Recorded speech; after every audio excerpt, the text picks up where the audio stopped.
BA part second के paper second Rajasthan का भूगोल अपन पढ़ रहे हैं, जिसमें अपन ने पिछली कक्षा के अंदर राजस्थान की जलवायु पढ़ी थी।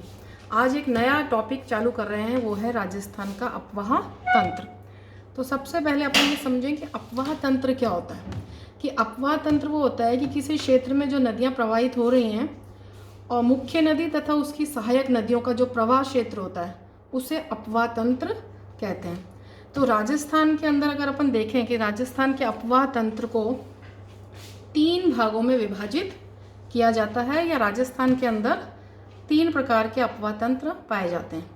नंबर 1 बंगाल की खाड़ी में गिरने वाली नदियाँ, नंबर 2 अरब सागर में गिरने वाली नदियाँ, और नंबर 3 आंतरिक प्रवाह प्रणाली। तो अगर अपन इनकी बात करें कि राजस्थान में, जैसे अपन पहले भी पढ़ चुके हैं, राजस्थान का मानचित्र अपन देखें कि राजस्थान के अंदर जो अरावली पर्वतमाला है वो जल विभाजक का कार्य करती है। इससे पूर्व से निकलने वाली नदियाँ इधर बंगाल की खाड़ी में जाती हैं और पश्चिम से निकलने वाली नदियाँ इधर अरब सागर में जाती हैं। तो इस तरह से अरावली पर्वतमाला के पूरब की ओर की नदियाँ और पश्चिम की ओर की नदियाँ। तो जो पूरब की नदियाँ हैं वो बंगाल की खाड़ी की नदियाँ कहलाती हैं, बंगाल की खाड़ी में गिरने वाली नदियाँ, और जो पश्चिम की तरफ जाती हैं वो अरब सागर में गिरने वाली नदियाँ। और तीसरा है आंतरिक प्रवाह क्षेत्र। अब आंतरिक प्रवाह क्षेत्र क्या होता है, जो कि राजस्थान के सबसे अधिक 60.2% भाग पर पाया जाता है। आंतरिक प्रवाह प्रणाली या आंतरिक प्रवाह तंत्र। आंतरिक प्रवाह वो होता है बच्चों कि जो नदियाँ किसी भी समुद्र या सागर में नहीं जाती, वो वहीं पे रेगिस्तानी भाग में उत्पन्न होती है और वहीं पर वो विलीन हो जाती हैं। मतलब वो कहीं पर भी सागर या समुद्र में जाके नहीं गिरती। ठीक है। उसके बाद ये देखें अपन कि आंतरिक प्रवाह प्रणाली है राजस्थान में 60.2%, मतलब सबसे अधिक भाग पर।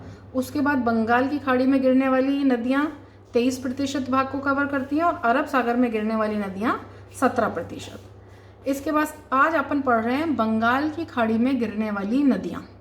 तो बंगाल की खाड़ी में गिरने वाली जो नदियाँ हैं, इधर मानचित्र में अपन देखें कि ये, इसको अगर इस तरह से, ये मैंने एक रेखा खींची है कि अरावली पर्वत के पूर्व वाली नदियाँ ये हैं बंगाल की खाड़ी में गिरने वाली नदियाँ, जो राजस्थान से होकर यमुना नदी में मिलती हैं और यमुना से जाके गंगा में मिलती है और गंगा अंततः जाके बंगाल की खाड़ी में मिल जाती है।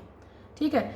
तो इसकी जो सबसे महत्वपूर्ण जो नदियां हैं वो आप ये देखो, जहाँ से मैं लाइन कर रही हूँ, ये है चंबल नदी। सबसे पहले ये चंबल नदी है। उसके बाद चंबल के बाद इधर ये बाणगंगा नदी है, बाणगंगा।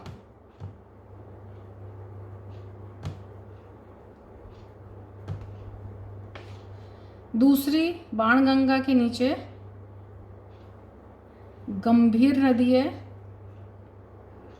और तीसरी पार्वती नदी है। बच्चों ये मैं आपको आपकी जानकारी के लिए बता दूं कि एक तो पार्वती नदी ये है, इसे पार्वती फर्स्ट कहते हैं।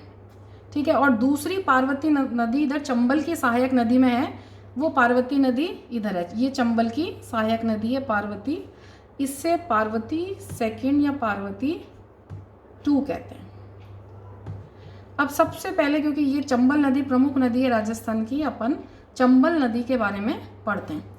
जैसा कि मैंने आपको पहले भी बताया कि चंबल जो है, यहाँ इस चंबल का जो उद्गम है वो मध्य प्रदेश के इधर विंध्याचल पर्वत की जनापाऊ पहाड़ी, इधर मध्य प्रदेश के इधर जनापाऊ पहाड़ी जो विंध्याचल पर्वत की है, वहाँ के महू नामक स्थान से इसका उद्गम होता है।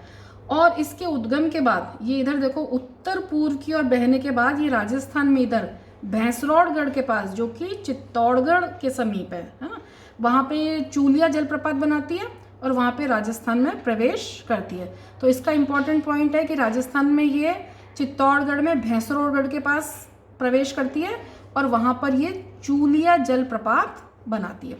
उसके बाद ये राजस्थान में कोटा और बूंदी की सीमा बनाती है, कोटा बूंदी की सीमा बनाते हुए, और इधर ये राजस्थान और मध्य प्रदेश की सीमा बनाते हुए, और इधर यमुना में आगरा में जाकर, आगरा से आगे आगरा के आगे जाके ये यमुना में मिल जाती है। राजस्थान में जो इसकी जो लंबाई है, जितने क्षेत्र पर ये बहती है, वो 135 किलोमीटर है। इधर आप देखो कि राजस्थान में 135 किलोमीटर की दूरी में ये बहती है। और राजस्थान के अंदर इसका जो कुल अपवास क्षेत्र है वो 19,500 वर्ग किलोमीटर है। इसका कुल अपवास क्षेत्र राजस्थान में 19,500 वर्ग किलोमीटर है। तो ये हुई चंबल। अब इस चंबल की जो सहायक नदियां हैं, अपन देखें सहायक नदियों को। चंबल की सहायक नदियां हैं कुराल है, मेज है, बामनी है, बनास है, पार्वती सेकंड है और काली सिंध है। अब बनास की भी बहुत सारी सहायक नदियां हैं, जिसमें कोठारी है, खारी है, चंद्रभागा है, बेडच है, मैनाल है और मोरेल है। इन सबको अपन मानचित्र में देखेंगे। उससे पहले मैं आपको ये बता दूं कि जो नदियां चंबल के दाहिनी तरफ है, दाहिनी तरफ का मतलब है कि जहां नदी जिस दिशा में जा रही है, अगर उधर अपन मुंह करके खड़े हों तो अपना हाथ का जो दायां भाग है, मतलब इस तरफ, तो इस तरफ जो नदियां आके मिलती हैं वो चंबल की दाहिनी नदियां कहलाती हैं, दाहिनी और की सहायक नदियां कहलाती हैं। और इस तरफ जो आ रही हैं लेफ्ट हैंड साइड से, ये बाईं ओर की नदियां कहलाती हैं। तो इधर वाली जो ये नदियां जो आप ये देख रहे हैं, पार्वती है, दूसरी इंपॉर्टेंट इधर ये काली सिंध है, ये काली सिंध है। चंबल की ये सहायक नदी है काली सिंध। ये चंबल की दाहिनी ओर की नदियां हैं। और ये जो बनास है और बनास की सहायक नदियां अभी मैं आपको बताऊंगी, ये बाईं ओर की नदियां। अब सबसे पहले अपन चंबल की जो सहायक नदियां हैं उनके बारे में पढ़ते हैं। तो चंबल की जो मुख्य सहायक नदी है वो दाहिनी ओर की जो नदी है वो तो काली सिंध है। काली सिंध का उद्गम भी इधर मध्य प्रदेश में। काली सिंध की जो सहायक नदियां हैं, एक तो इधर है काली सिंध के बाईं ओर से आके मिलती है आहू, इसका उद्गम स्थल भी मध्य प्रदेश में है। और दूसरी है परवन,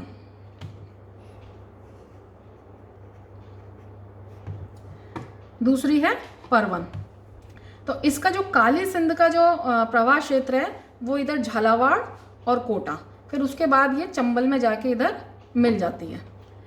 फिर उसके बाद बाईं ओर की जो मुख्य सहायक नदी है चंबल की, वो है बनास।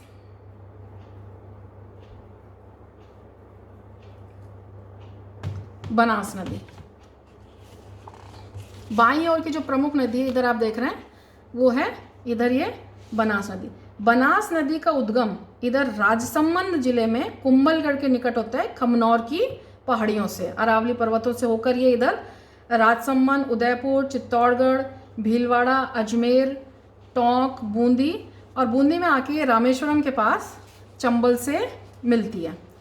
इसकी जो कुल लंबाई है वो है 480 किलोमीटर।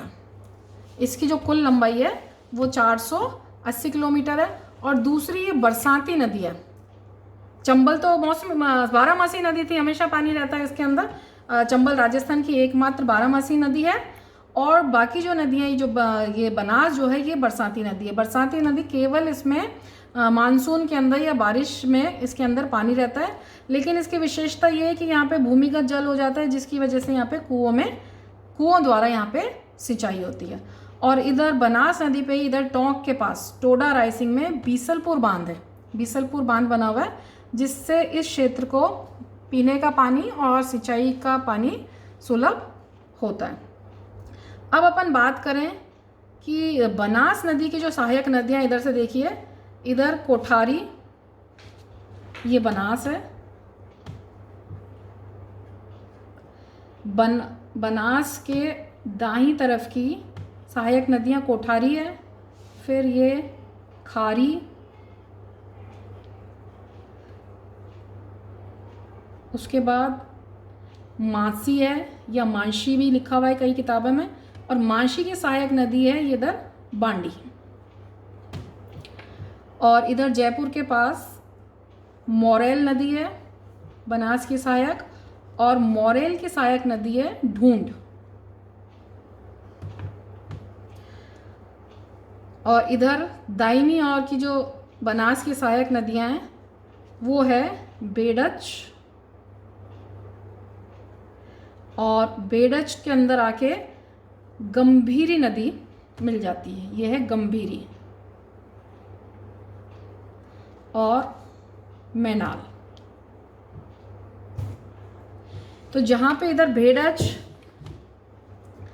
बनास और मैनाल मिलते हैं वहाँ पे एक त्रिवेणी संगम बनता है। तो ये हो गई बनास की दाहिनी ओर की नदियाँ। उसके बाद चंबल जो अपन पढ़ रहे थे, चंबल की बाएं हाथ की बनास के बाद जो दूसरी सहायक नदी है मेज और बामनी। मेज और बामनी बनास के बाद इसकी बाईं ओर की सहायक नदियां हैं चंबल की। तो ये तो हुई चंबल नदी और उसकी सहायक नदियां, चंबल की ट्रिब्यूटरीज और डिस्ट्रीब्यूटरीज। ट्रिब्यूटरी मतलब चंबल की, जैसे बनास, काली सिंध, और डिस्ट्रीब्यूटरी जो ट्रिब्यूटरी की भी जो सहायक नदियां हैं वो डिस्ट्रीब्यूटरी, जैसे बनास की है कोठारी, खारी, बांडी, ढूंढ, इसी तरह से काली सिंध की आहू, परवन। ठीक है, इसके बाद अपन पढ़ते हैं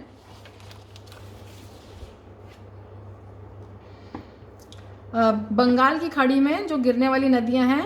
चंबल के बाद दूसरी इधर इम्पॉर्टेंट है बाणगंगा। बाणगंगा, जो बाणगंगा नदी है इसका उद्गम इधर बैराट के पास है, अरावली पर्वत के इधर बैराट के पास है, जो कि जयपुर में है।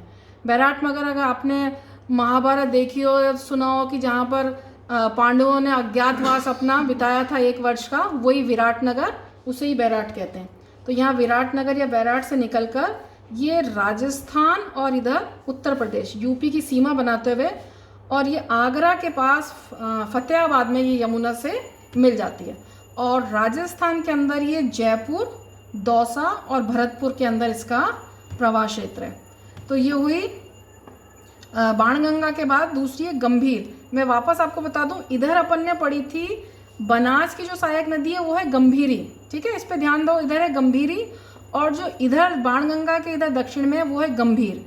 वापस इसी तरह से मैंने आपको पहले भी बताई थी, ये है पार्वती नदी 1, और जो चंबल की सहायक है इधर से जो मध्य प्रदेश से निकलती है और इधर सवाई माधोपुर में जाके इधर चंबल से मिल जाती है, वो है पार्वती 2। अब ये तो बात हुई नदियों की। अब जो दूसरी इम्पॉर्टेंट चीज़ आती है कि चंबल के ऊपर कितने बांध हैं, कौन कौन से बांध बने हुए हैं, तो वो मैं आपको बताऊं। सबसे पहले तो जब चंबल इधर भैंसरागढ़ में जब प्रवेश करती है राजस्थान में, तो यहाँ पर चूलिया जलप्रपात है। तो एक तो आप ये याद कर लो, चूलिया जलप्रपात। दूसरा, बनास की जो सहायक नदी है कोठारी, कोठारी के ऊपर मेजा बांध है, मेजा।